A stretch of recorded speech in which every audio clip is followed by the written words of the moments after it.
देखिए हर खबर यहीं पर। सब्सक्राइब कीजिए TV9 भारतवर्ष। नमस्कार, TV9 भारतवर्ष के डिजिटल प्लेटफॉर्म पे एक बार फिर आपका स्वागत है और मैं हूं आयुष मिश्रा।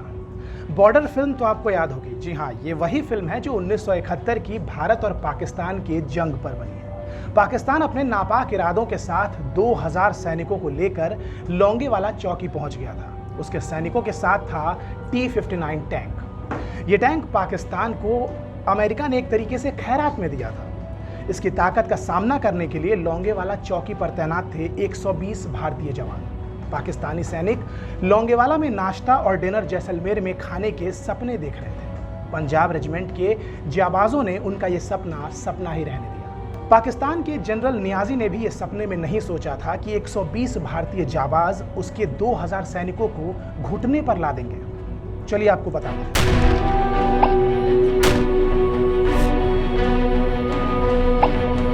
1971 में पूर्वी पाकिस्तान में पाकिस्तान की हुकूमत का विरोध जोरों पर था। पाकिस्तान ने इस विरोध को सैन्य ताकत से कुचलने की कोशिश की तो बहुत सारे लोग पूर्वी पाकिस्तान से भारत में आने लगे। उस समय भारत की प्रधानमंत्री इंदिरा गांधी और थल सेनाध्यक्ष जनरल सैम मानेकशॉ थे। तय किया गया कि इस समस्या से छुटकारा पाने के लिए पूर्वी पाकिस्तान को बांग्लादेश बनाना होगा। इस तरह भारतीय सेना की दखलंदाजी से घबराए पाकिस्तान ने 3 दिसंबर को भारत के कई सैन्य ठिकानों पर हमला बोल दिया। जब पाकिस्तान की एक ना चली तो पाकिस्तानी सेना के जनरल नियाजी ने सोचा कि राजस्थान के हिस्से को हड़पा जाए और फिर उस हिस्से का सौदा पूर्वी सीमा के बदले किया जाए। 4 दिसंबर की रात पाकिस्तानी सेना के 2000 जवान और T-59 टैंकों से जैसलमेर के लोंगेवाला चौकी पर घेर लिया गया। लोंगेवाला में बस 120 सैनिक मौजूद थे। सारी सेना का ध्यान बंगाल की तरफ था। उस समय लोंगेवाला चौकी की कमान मेजर कुलदीप सिंह चांदपुरी के हाथ में थी। अचानक घिर जाने के कारण मदद आने में 6 घंटे का वक्त था। पोस्ट छोड़कर जाना जाबाजों को मंजूर नहीं था। केवल 2 मोर्टार लॉन्चर के साथ मेजर चांदपुरी की अगुवाई में सभी जाबाज पाकिस्तानी सैनिकों पर टूट पड़े। उन्हें किसी तरह पाक सेना को सुबह तक रोके रखना था। रात भर में इन वीरों ने पाकिस्तान के 12 टैंक को धराशायी कर दिया। इस जंग में भारतीय वायुसेना ने ऐन मौके पर आकर पाकिस्तान को खदेड़ दिया था। रात भर भारतीय जवान इसी भरोसे टिके रहे थे कि सुबह एयरफोर्स आकर इन टैंकों का सफाया कर देगी। 5 दिसंबर की सुबह जब सुबह 7 बजे लोंगेवाला के ऊपर वायुसेना का हंटर विमान मंडराया तो पाकिस्तानियों को अपनी हार साफ दिखाई देने लगी। इस युद्ध को लेकर एक मजेदार किस्सा भी है। आज तक थल सेना और वायुसेना के बीच एक नोकझोंक चलती आई है कि पाकिस्तान को धूल चटाने में भाई बड़ी भूमिका किसकी थी।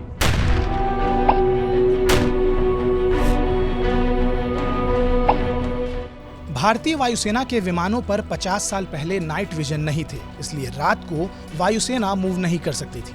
सुबह 7:03 पर 2 हंटर विमान लोंगेवाला पोस्ट पर पहुंच गए। इन विमानों ने बेहद नीची उड़ान भरते हुए पाकिस्तानी टैंकों पर बमों की बरसात कर दी। 6 दिसंबर को पाकिस्तानी सेना वापस पलट गई। दूसरे विश्व युद्ध के बाद ये पहली बार था जब इतने कम समय में 35 टैंक तबाह कर दिए गए। इस लड़ाई में पाकिस्तान के 200 से ज्यादा वाहन तबाह हुए। 1971 की जंग कुल 13 दिन चली।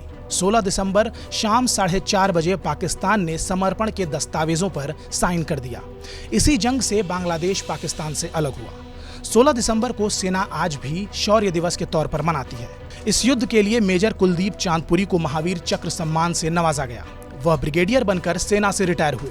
आज भी वो टैंक लोंगेवाला में उसी जगह रखे गए हैं जहां पाकिस्तानी सैनिक उन्हें छोड़कर उल्टे पांव भाग गए थे।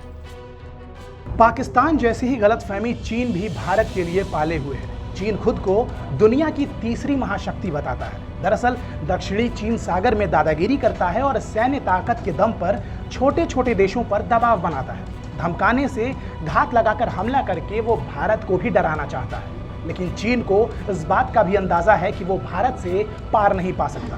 भारत की एक छोटी सी पलटन उसकी क्या हालत कर सकती है, इस बात का गवाह चीन खुद है। इसी वजह से चीन छुपकर उस समय हमला करता है जब भारतीय सेना शांति बनाए रखने की कोशिश कर रही होती है। खैर, इस मुद्दे पर और चीन पर आपकी क्या राय है, ये हमें कमेंट सेक्शन में जरूर बताइएगा। बाकी देश और दुनिया की तमाम बड़ी खबरों के लिए देखते रहिए TV9 भारतवर्ष। नमस्कार। फिक्र आपकी, सोमवार से शुक्रवार रात 9 बजे सिर्फ टीवी 9 भारतवर्ष पर।